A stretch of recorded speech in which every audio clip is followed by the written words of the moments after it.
안녕 여러분들, 선생님 열정윤리 선생님입니다. 오늘은 여러분들 어렵게 생각하는 교정적 정의에 대해서 한번 교정적 정의 기출 선지 중심으로 한번 정리해서 볼게요. 자, 첫 번째, 칸트는 범죄자의 인격을 존중하며 형벌을 실시해야 된다. 답은 O죠. 근데 웃긴 게 뭐냐면 범죄자의 인격을 존중하면서 실천하라고 해놓고서는 사용자는 찬성이야. 그죠? 이 논리가 어디서 나왔을까 여러분들 한번 보자면 칸트 같은 경우에는 인간은 어떤 존재다? 인간은 존엄한 존재다 이렇게 얘기를 하잖아요. 그죠? 다른 뭐 멍멍이도 있고 그 다음에 뭐 사슴도 있고 그 다음에 야옹이도 있고 그지? 오늘 좀 그림이 잘 되네. 자, 이런 모든 존재들은 자연 법칙에 지배를 당하고 있죠. 하지만 누구만이, 그렇지, 인간만이 이러한 자연 법칙에서 벗어나서 도덕 법칙을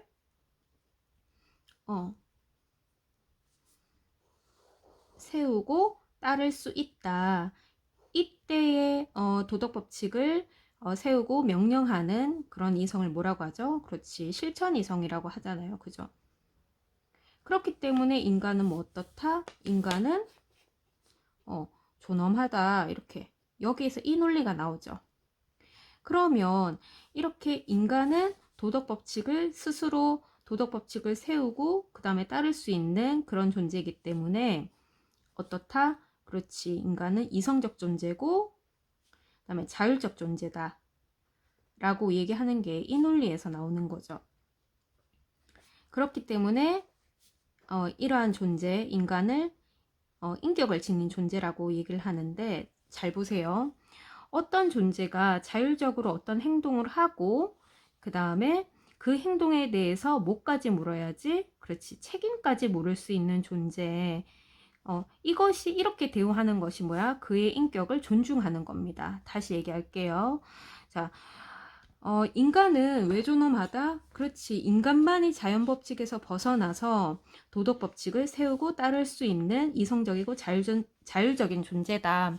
그래서 스스로 선택한 그런 행동에 대한 뭐까지 물을 수 있어야 돼? 그렇지, 책임까지 물을 수 있는 물을 수 있는 존재이고, 그런 존재로 대우하는 것이 그의 인격을 존엄하게 대우하는 것이다 라는 논리죠. 그러니까 마땅히, 그리고 칸트 같은 경우에는 어떤 입장이죠? 그렇지, 음보주의 입장이죠. 음보주의 입장에서 처벌의 근거는 처벌의 근거가 뭐죠? 그죠? 죄를 지었기 때문에 벌을 받는 거야. 죄를 지었기 때문에 벌을 받는 것이다. 그리고 어느 만큼 죄를 지었기 때문에 벌을 받는 것이고, 근거는 어느 정도 벌을 줘야 될까? 그렇지. 죄의 해악만큼 딱 동등하게 벌을 줘야 된다는 거죠. 그래서 여기서 나오는 원리가 뭡니까? 동등성의 원리, 그 다음에 동해보복의 원리, 이런 것들이잖아요. 그죠?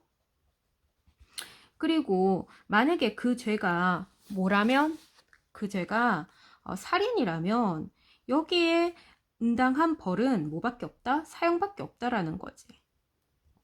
그죠? 그래서 살인에 대한 정당한 벌은 사형밖에 없고, 오히려 사형이 아닌 뭐 다른 가벼운 벌을 줬다라고 해보자. 그러면 이거는 정당하지 못하다라는 거죠. 일단은 응보주의 입장에서 정당하지 못하는 거고, 그 다음에 만약에 사형을 받아야 마땅한 그런 범죄자에게 가벼운 벌을 준다는 것은 그 범죄자의 인격을 대우하는 것이 아니다라는 논리입니다. 뭐예요, 여러분들? 인격자로 대우하기 위해선 다시 돌아오보자. 인간은 존엄하다. 인간은 왜 존엄해? 자연 법칙에서 벗어나서 도덕 법칙을 세우고 따를 수 있는 그렇기 때문에 이성적이고 자율적인 존재잖아요. 그죠? 그러면 이런 자신의 행동에 대한 자신의 의혹한 행동에 대해서 마땅히 책임을 질 수 있는 존재로 대우하는 것이 그를 인격으로서 대우하는 것인데, 만약에 가벼운 벌을 준다라는 거는 그의 인격을 인격자로서 대우하지 않는 거예요. 예를 들어서 이런 거죠, 여러분들. 아기나 아동들은 성인과 똑같은 죄를 짓더라도 죄를 경감해 주는 거 알고 있죠? 왜 그럴까요? 그의 인격이 미성숙하다라고 보는 거지.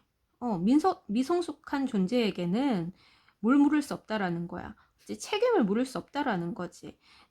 정당한 책임을 묻지 않는다라는 거는 그의 인격이 미성숙한 존재로 대우하는 것이지, 그치? 인격으로서 대우하는 것은 아니잖아요. 그죠?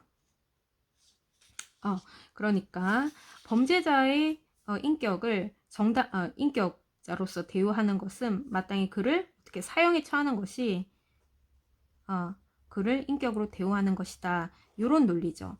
그 다음에 하나 더 얘기를 하자면 그는 마땅히 살인자에게는 마땅히 사형을 쳐야 된다. 그 다음에 그것이 그의 인격을 존중하는 태도이고, 그 다음에 두 번째는 뭐냐면 그는 그렇지 살인을 저질렀다라고 하는 그런 점에서 그의 인격이 인격에 대한 그런 인격이 가지고 있는 그 죄책감에서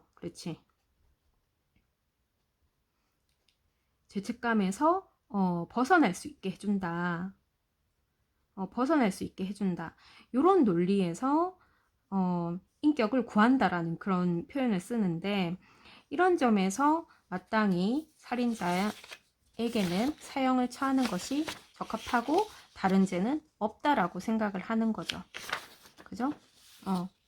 그의 인격을 구하기 위해서, 그리고 인격을 존중하는 것이, 그에게 책임을 묻는 것이 그의 인격을 존엄하게 대우하는 것이다. 이런 논리로 칸트는 사형제에 찬성을 하고, 그것이 그의 범죄자의 인격을 존중하는 것이다 라는 논리가 여기에서 나옵니다.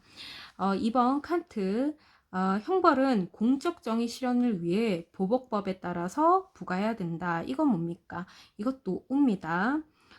형벌은 왜 가해져야 되는 거죠? 그렇지, 정의 실현을 위해서 가해져야 되고, 그 다음에 응당한 벌을 가해야 된다는 점에서 보복법에 따라서 부과해야 된다는 거죠. 자, 그런데 여기서 여러분들 자주 나오는 이렇게 선지가 이렇게 개인의 보복심. 여러분들 어때? 개인의 보복심에 의해서 형벌을 가해야 됩니까? 아니죠.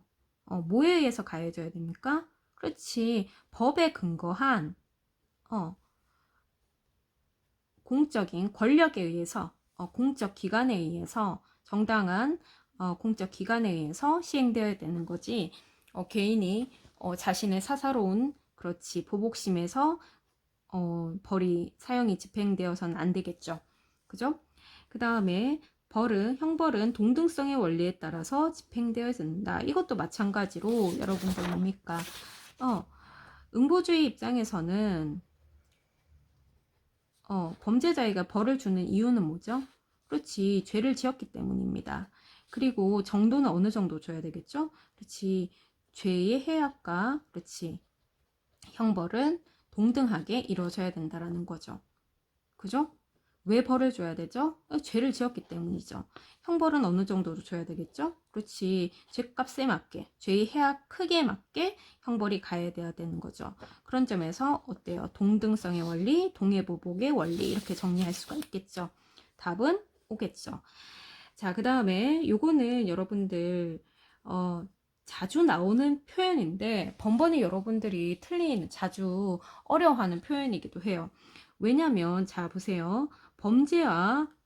형벌과 범죄와의 비례관계를 고려해서 형벌을 집행해야 된다. 요 부분에서 봤을 때 여러분들 응보주의는 오케이. 응보주의는 오케이. 근데 공리주의가 헷갈리는데 이렇게 나오는 거지. 그럼 여러분들 그지? 공리주의가 맞나? 공리주의는 왠지 결과에 이익이 되는 정도로만 형벌을 집행해야 된다고 보는 것 같은데 그래서 이거 둘 다는 아닌 것 같은데 이렇게 생각을 하는데 여러분들 아닙니다. 자, 범죄와 형벌 간의 비례관계를 고려하는 것은 기본적으로 여러분들 교정적 정의에 기본적으로 여러분들 교정적 정의 하면 기본적으로 여러분들 뭐 응보주의 그 다음에 공리주의 그래서 뭐 응보주의는 형벌은 어느 만큼 줘야 돼 벌은 왜 줘야 돼 죄만큼 그 다음에 형벌은 어느 만큼 줘야 돼 그렇지 죄의 크기만큼 그래서 요 논리에서 이거는 응보비 비례를 따지는 거는 죄에 따른 죄의 크기에 대한 벌의 크기는 비례해야 된다는 건 응보주의 입장이지 공리주의는 벌은 왜 줘야지 그렇지 유용성 사회적인 유용성 때문에 줘야 되고 그 다음에 그 형벌의 크기는 어느 만큼 그렇지 사회적인 이익이 되는 만큼 맞아요 이거 맞습니다 여러분들 이거 맞긴 한데 기본적으로 여러분들 어떤 입장을 취하느냐 상관없이 모든 입장과 막론에서 교정적 정의에서 가장 큰 원칙이 두 가지가 있는데 하나는 뭐냐면 죄를 지었기 때문에 벌을 주어야 된다는 겁니다. 이걸 뭐라고 하냐면 죄형 법정주의라 그래요. 그에게 형벌을 왜 가하는가?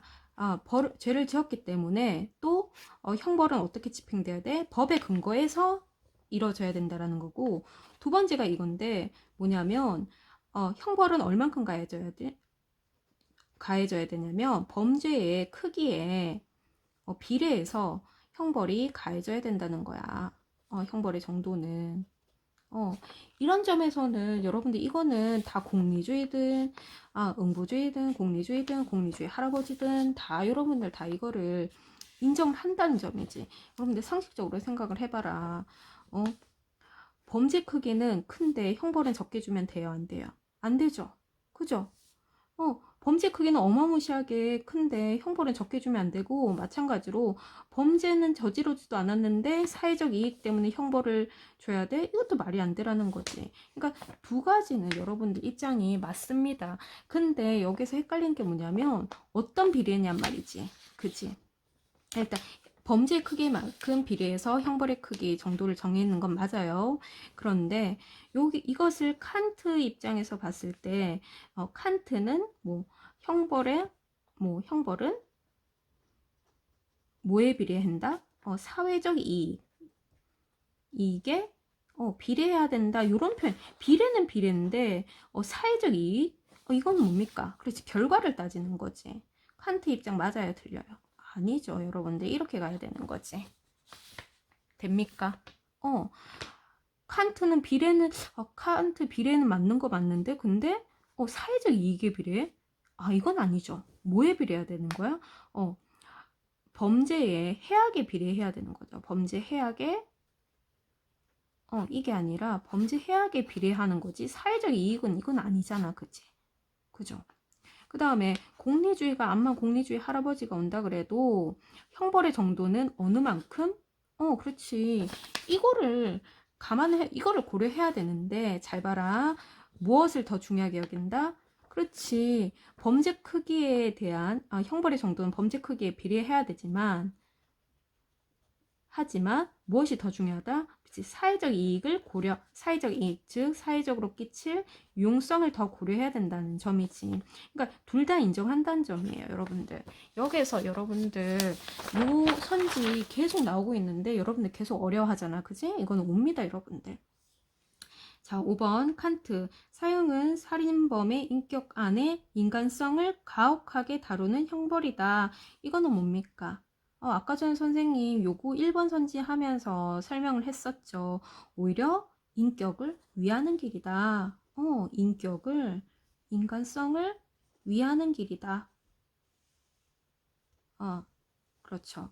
오히려 인격을 존엄하게 여기는 것이다. 이렇게 얘기를 하는 거죠. 왜? 그런 살인범에게 사형을 취하는 것은 그를 뭐로 대하는 것이야. 그렇지. 자신의 행동에 대해서 책임을 질 수 있는 그런 인격자로서 대우하는 것이고, 첫 번째. 그렇지. 책임을 질 수 있는 존재로 대우하는 것이 그를 인격적 존재로 대우하는 것이잖아요. 그죠?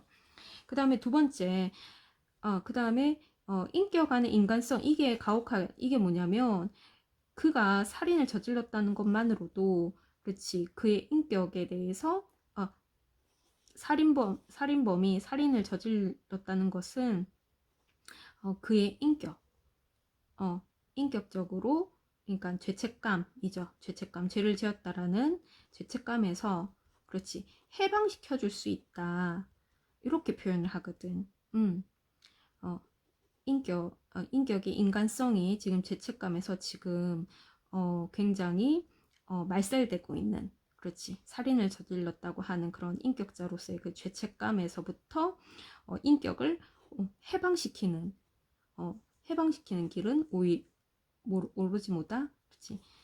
살인범에게 사형을 가하는 것이다. 그렇지. 인격을 구하는 길이다. 그렇지.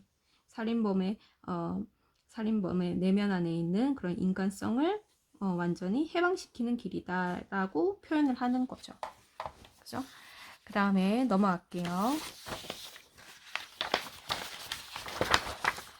자, 보이나요? 자, 칸트 공리주의. 형벌은 반드시 법률을 통해서만 집행되어야 된다. 이거 어떤가요, 여러분들? 아까 전 선생님이 얘기를 했었죠. 그지? 교정적 정의의 두 가지 원칙은 죄형 법정주의. 죄가 있기 때문에 벌을 줘야 되는 거고, 그 다음에 법에 근거해서 형벌을 집행해야 되는 거다. 이거 했었잖아요. 그죠? 그 다음에 칸트, 형벌은 보편적 도덕 원리에 근거해야 된다. 이건 어때요, 여러분들? 맞아요. 이거 뭡니까? 그렇지. 형벌은 응보주의 입장에서 응보주의 입장에서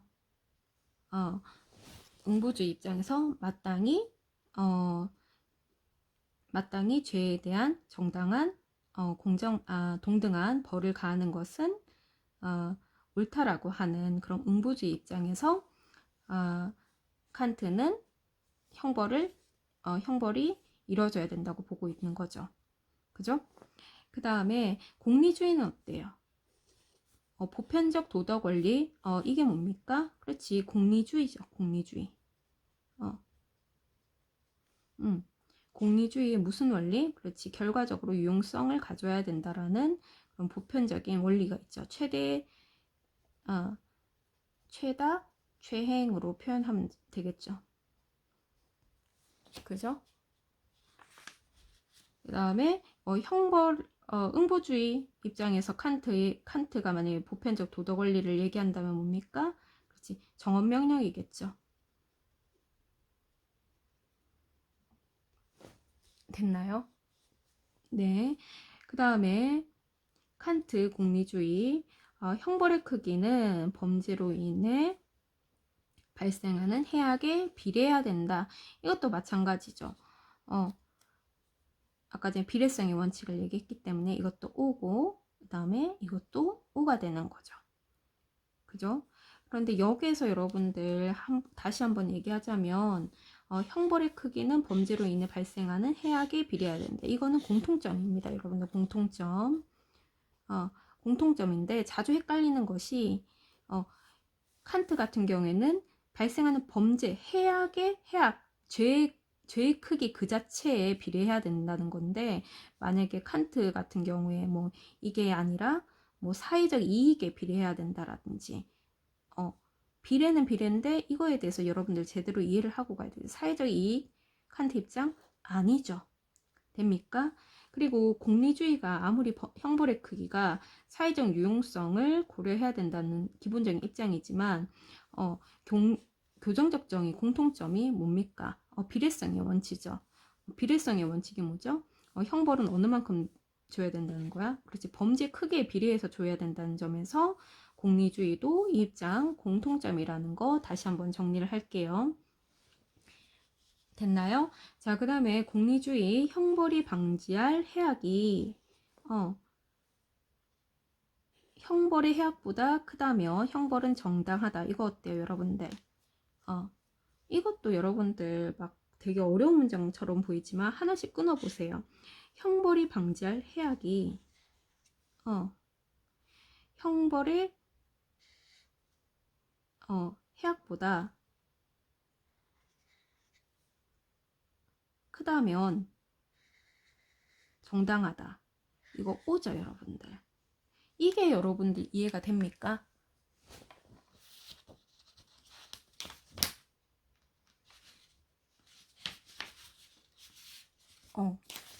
여러분들 이게 잘 이해가 안 될 수도 있어요. 그러면 한번 선생님이랑 정리를 해볼게요. 자, 공리주의 입장은 기본적으로 형벌이든 뭐든, 자, 공리주의 한번 정리해 볼게요. 자, 공리주의. 자, 공리주의 입장은 뭡니까, 여러분들? 슬로건 있잖아요. 그죠? 최대 다수의 최대 행복.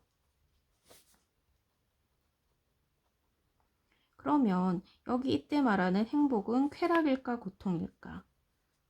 쾌락일까 고통일까? 고통이죠. 여러분들 그러면 여기서 또 나오잖아. 고통은 선이니 악이니? 악이죠. 그죠? 그럼 여러분들 형벌은 고통이에요, 쾌락이에요? 형벌은 고통이죠. 고통이에요, 쾌락이에요? 그렇지, 여러분들. 형벌은 고통이죠. 그러니까 형벌 그 자체는 공리주의 입장에서 뭐다? 악이다.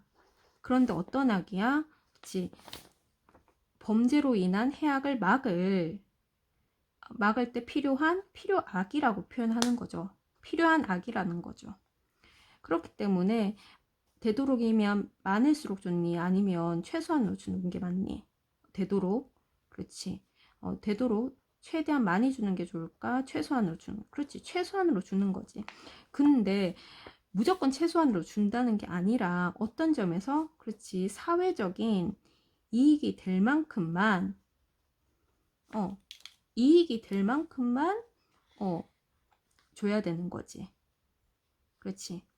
그러니까 이런 점에서 봤을 때 공리주의는 일단은 형벌은 악이다. 형벌은 뭐다? 악이다. 하지만 어떤 악? 필요한 악이다. 그래서 무엇을 방지할? 그렇지. 뭐보다? 뭐보다 커야 돼? 그렇지. 범죄의 악보다 일단은 형벌의 악이 범죄의 악보다 작아야 되겠죠. 그런데 여기서 여러분들 잘 꼬는 게 뭐냐면 형벌의 가치는 범죄자가 범죄 행위로 인해서 벌어들인 범죄로 인한 범죄자가 받은 이익보다 범죄자가 범죄 행위를 함으로써 얻은 이익보다 커야 될까 작아야 될까? 그렇지. 형벌의 가치는 이쪽이 더 커야 되겠지.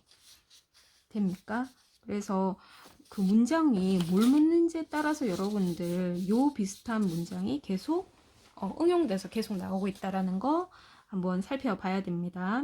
고로 형벌이 방지할 해악이 형벌의 악보다 크다면 형벌은 정당하다. 요게 어떤 논리?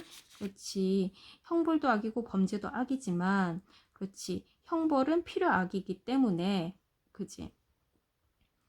필요악이기 때문에 최소한도로 줘야 되고 어느 만큼 사회적 이익, 유용성이 되는 만큼. 그러니까 요 논리로 봤을 때는 범죄의 해악보다 형벌의 악이 커서는 안 된다라는 논리고, 그 다음에 형벌의 가치는 뭐보다 커야 돼? 범죄 행위로 인해서 범죄자가 받는 그런 이익보다 가치보다 더 커야 된다라는 거죠. 됩니까? 자, 요 논리 여러분들 잘 한번 정리를 해봐야 됩니다. 자, 그 다음에 또 넘어가 볼게요. 자, 형벌은 범죄 행위의 경중에 비례해서 부과해야 된다. 자, 형벌은 위법 행위에 비례해서 요거 오겠죠. 그죠? 그 다음에 칸트, 형벌은 살인범의 인격에 대한 존중을 전제로 하고 있다. 이게 계속 반복되고 있는 거죠. 그죠? 그를 죽이는 것이 오히려 그의 인격을 구하는 길이고, 그를 자신의 행동에 대해서 책임을 물을 수 있는 그런 존재, 인격자로 대우하는 것이다. 인격을 대우하는 것이고, 그가 살인으로 인해 가지고 지금 죄책감에 시달리고 있는 그런 자신들의 인격을 구하는 것이다, 해방시키는 것이다, 이렇게 표현을 하는 거죠. 됩니까? 자, 그 다음에 공리주의, 형벌은 공리를 증진하기 때문에 형벌 자체는 선이다. 아니죠. 형벌은 고통이에요, 쾌락이에요? 고통을 줍니까, 쾌락을 줍니까? 그렇지, 고통을 주지. 고통을 주는 건 뭐예요? 그렇지, 악이지. 그죠? 자, 칸트 공리주의 둘 다 형벌은 범죄에 대한 비례관계에 따라서 부과해도 계속 나오고 있죠. 그러니까 이게 계속 나온다라는 거는 여러분들 기본적으로 교정적 정의는 어떤 입장이든 상관없이 뭐에 따라서 그렇지 비례성의 원칙에 따른다라는 거 기억을 합니다. 자, 그 다음에 칸트 형벌이 사회 이익에 해치는 정도에 가해져야 된다. 이거 어때요? 비례 칸트 비례 맞다. 이렇게 하면 안 됩니다, 여러분들. 그지? 이게 조금 까다로울 수 있는데 칸트가 생각하는 비례는 뭐에 따른 비례입니까? 그렇지. 사회 이익은 뭐야? 이익. 그렇지. 결과의 유용성을 따지는 거지. 그렇지. 형벌은 뭐에 따라서? 그렇지. 범죄의 크기. 범죄 해악에 비례해서 형벌의 크기가 형벌의 정도가 정해져야 된다. 범죄 그 자체 해악이지. 그렇지. 형벌로 인한 뭐 결과를 고려하는 것은 아니죠. 됩니까? 그래요. 자, 그 다음에 많죠. 그렇지. 교정적 정의가 사실 조금 어려운 부분이죠. 자, 루소 살인자는 마땅히 사회 구성으로서 인정해야 된다. 자, 루소 입장 한번 정리해 볼게요. 살인자는 루소 입장이 여러분들 뭐랑 비교되는지 알죠? 그죠? 사회계약론 하면서 누구랑 비교가 되죠? 누구랑? 그렇지. 베카리아랑 비교가 되죠. 루소. 베카리아는 사회계약 당시에 사람들은 뭐예요? 생명 박탈권을 양도하지 않았다. 않았다. 아니면 양도했다. 않았다라는 입장이고, 사회계약론 입장에서 루소는 생명 박탈권을 국가에게 양도했다라는 입장이죠. 그렇죠. 양도를 했다. 그래서 계약 이런 식으로 얘기하죠. 그죠? 계약 당시에 계약의 당사자들은 누구도 자신의 생명을 구하기 위해서, 생명을 보장받기 위해서 사회계약을 맺는 것이고, 만약에 살인을 저질렀다면 누군가 살인을 저질렀다면 그 살인자로 인해 가지고 그 살인자의 생명을 뺏을 수 있는 그런 권한을 국가에게 부여했다라고 얘기를 하는 거죠. 누구도 그것을 거부하지 않는다라는 거죠. 만약 남에게 해가 되는, 그렇지, 살인을 저질렀다라는 것은 살인을 저질렀다라는 것은 일종의 뭐다? 그렇지. 그런 계약을 파기하는 계약 파기자다, 이렇게 표현을 하는 거잖아요. 그죠? 계약을 파기하는 그런 자들은 뭐 어떤 존재야?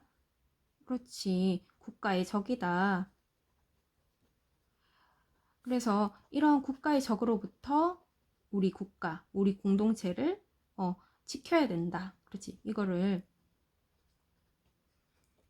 국가를 방위해야 된다라는 입장에서 이 살인자는 뭐 어떻게 해야 돼? 그렇지, 사형에 처해야 된다라는 입장이죠. 그런데 베카리아는 같은 사회계약론인데도 불구하고 이런 논리로 그 사형을 기본적으로 반대하죠. 그죠? 자, 그러니까 살인자는 사회 구성원이 아니고 국가의 적이다. 이렇게 가야 되겠죠. 자, 그 다음에 공리주의 해악이 처벌의 해악이 처벌이 방지할 해악보다는 커서는 안 된다. 아까 전에 비슷한 논지로 나왔었죠. 그죠? 여러분들 이런 문장 나오면 잘 읽어봐야 된다. 형벌의 해악이 처벌이 방지할 해악보다 그렇지 커서는 안 된다라는 거지. 아까 전에 나왔을 때는 이게 반대였죠. 그죠? 그런 논리를 잘 정리를 해야 됩니다. 그 다음에 이게 약간 조금 웃기는 문장인데 잘 보세요. 형벌을 의욕했기 때문이 아니라 형벌을 받아야 할 행위를 의욕했기 때문에 형벌을 받는 것이다. 이게 무슨 말일까? 범죄자가 형벌을 받으려고 의욕한 게 아니라 이제 형벌을 받아야 할 행위를 그 행위를 하고자 했기 때문에 형벌을 받는 것이다. 그러니까 이건 여러분들 조금 자세히 읽어보면은 바로 이해가 되는 그런 문장입니다. 그러니까 오죠. 그죠? 그 다음에 칸트 사형은 범죄 억제 목적을 달성하기 위한 응보적 처벌이다. 응보적 처벌 예 그러면서 아니죠. 그죠? 그지? 뭐가 틀렸어? 이거는 결과잖아. 그죠?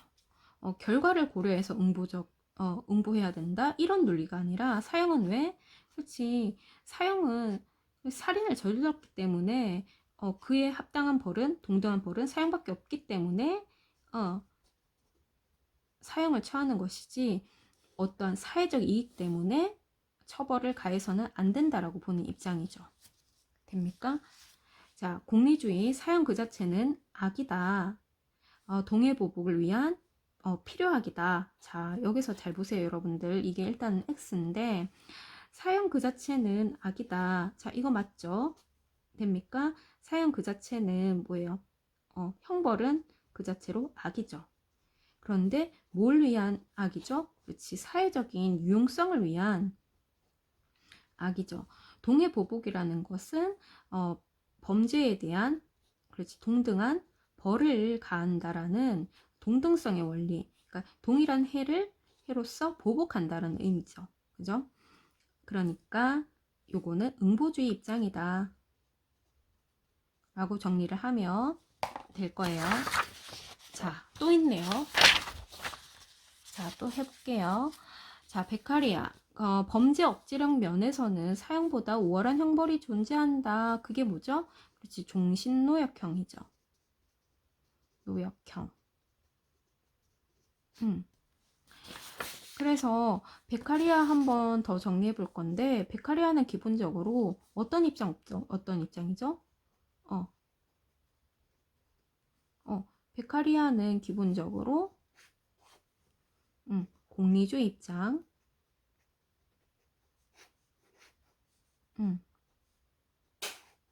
그 다음에 또 그렇지, 사회계약론 입장,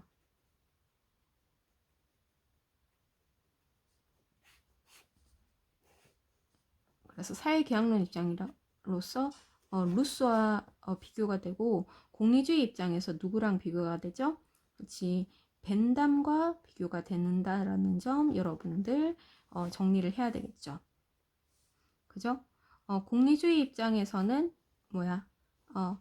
유용성을 따지기 때문에 사형보다 더 유용한 제도가 있다. 그게 뭐죠? 종신노역형이죠. 노역형. 그지? 형벌은 유용함을 따지려면 강도보다 뭘 따져야 된다는 거지? 그렇지. 지속적인 효과가 있느냐를 따지는 것이고, 이쪽이 더 효율적이라고 얘기를 하는 거죠. 그 다음에 사회계약론 입장에서는 아까 얘기했듯이 그치, 계약 당시에 생명 박탈권을 양도하지 않았다는 입장이고, 루소 같은 경우에는 양도했다라는 입장이죠. 그 다음에 루소 같은 경우는 사회 방위론 입장에서 국가의 적임으로 그를 사형에 쳐야 된다라는 입장이잖아요. 그죠? 얘는 사형 안 되고, 그래서 사형은 사회계약에 부합하지 않는 부당한 형벌이다. 오가 되겠죠. 베카리아 개인은 국가의 생명박탈 권리를 양도했다. 방금 설명했죠. 아니죠. 칸트 사형제는 인간의 존엄성과 가치를 인정하는 것이다. 자, 이런 문장 이제 칸트 여러분들 정리할 때 꼭 얘기를 해야 될 것 같아요. 기억해야 될 것 같아요. 그죠? 사형만이 사형수의 인격을 구하는 길이고 그에게 자율적 존재로서 대어하는 것이다. 그지? 왜? 마땅한 책임을 묻게 하기 때문에.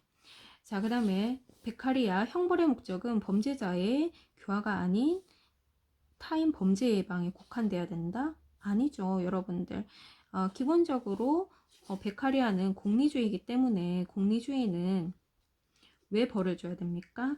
그렇지, 범죄, 그렇지, 예방, 범죄를 예방하고 그 다음에 또 뭡니까? 그렇지, 일반인으로 하여금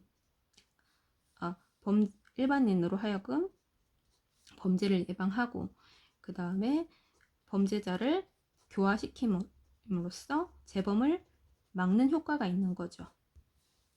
그지? 그러니까 범죄자의 교화, 그 다음에 일반 사람들의 범죄 예방 둘 다 가능하죠. 그 다음에 범죄자의 그렇기 때문에 요건 둘 다이기 때문에 국한된다. 그러니까 X죠. 자, 그러면 오늘 여기까지 하도록 할게요. 자, 수고했습니다.